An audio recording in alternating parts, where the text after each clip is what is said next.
Kumusta kayo mga kanyubi? Sa mapagpalang araw po sa ating lahat at ngayong araw po ay may mahalaga tayong pag-uusapan patungkol naman po ito sa mga refrigerator.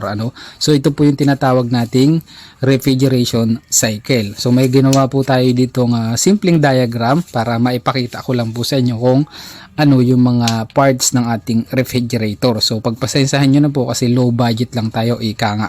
So meron po tayo dito mga parts. Unahin po natin si motor.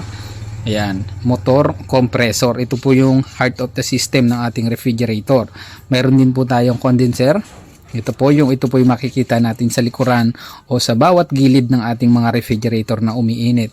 Mayroon din po tayong filter dryer, no? So ang trabaho naman po ay para magsala ng mga moisturizing, mga dumi o mga langis na napupunta dito sa ating capillary. So mayroon din po tayong capillary tube, mayroon din tayong evaporator at mayroon din tayong suction line. So unahin natin si suction line at si discharge at si access valve. So ang trabaho po ni access valve, itong isang tubo na ito, pagpalagay niyang tubo po yan. Ang trabaho po niyan ay diyan po tayo nagkakarga ng refrigerant o freon. So diyan din po tayo kumukuha ng mga pressure sa ating manifold gauge para masukat natin kung kulang na ba o sakto pa yung refrigerant ng isang refrigerator.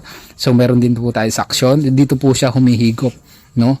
From dito sa ating evaporator na nanggaling dito sa ating condenser na refrigerant ay ibabalik naman po ni suction dito kay compressor, no? Circulation lang po ang tawag.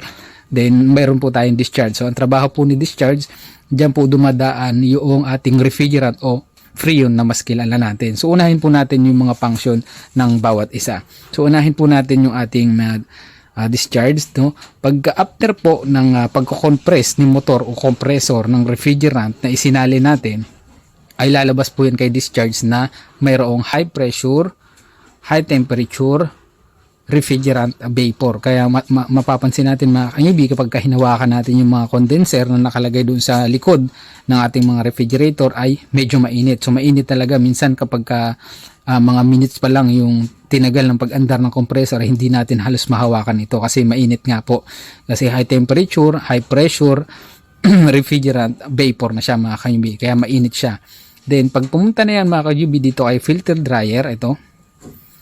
So, pupunta na yung ating refrigerant na nanggaling dito sa compressor, pupunta kay condenser, pupunta na siya dito, no? Pupunta na siya kay filter dryer. So, magkakaroon na siya ng high temperature, high pressure refrigerant liquid. So, si filter dryer na po yung maglalabas ng refrigerant papunta kay capillary. So, pagdating po kay capillary mga kayubi ay magiging low pressure, low temperature refrigerant liquid mix vapor na yung lalabas sa kanya kasi ito po ay maliit lang na butas mga kanyubi kaya magiging low temperature na siya.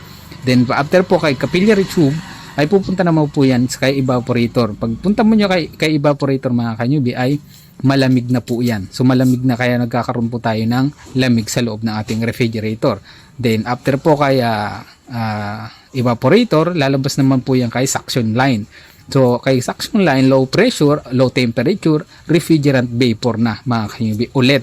So, papasok na naman yung ating refrigerant vapor niya with low temperature, low pressure dito kay compressor. Then, si compressor mga kanyubi, i-compress na naman niya yung refrigerant na iyon at ilalabas na naman ni discharge with high temperature, high pressure, refrigerant vapor. So, ganun lang po yung trabaho ng refrigerator natin. Ganun lang po yung cycle niya. Kaya doon po sa mga nagtatanong na bakit daw po nawawala o nauubos yung refrigerant o mas kilala nating freon. So, simpleng paliwanag lang mga kanyubi, kapag ka meron pong leak ang ating system, yan, halimbawa ito, may mga dugtungan po kasi yan mga kanyubi dito sa ating discharge, pwede dito sa ating suction, minsan dito po sa ating access valve ay nagkakaroon po yan ng leak.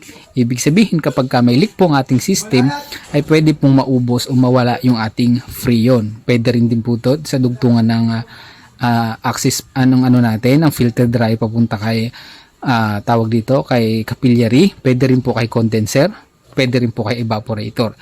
At yung freon o refrigerant mga ka-UV sa mga nagsasabing nauubos po ito, hindi po. ang Freon o refrigerant na kanyubi ay lifetime. So sa cycle lang siya. Umiikot lang po siya ng pabalik-balik kay compressor hanggang sa makapag-create ng yelo. Kaya doon po sa nagsasabi na nauubos daw ang Freon, so wag po kayong maniwala. Budol po 'yun. So ganun lang mga kanyubi yung cycle ng isang refrigerator. At sana sa kunting video na ito, sa kunting paliwanag natin ay mas naunawaan ninyo na paano nga ba nagsacycle yung refrigerator, bakit ito lumalamig.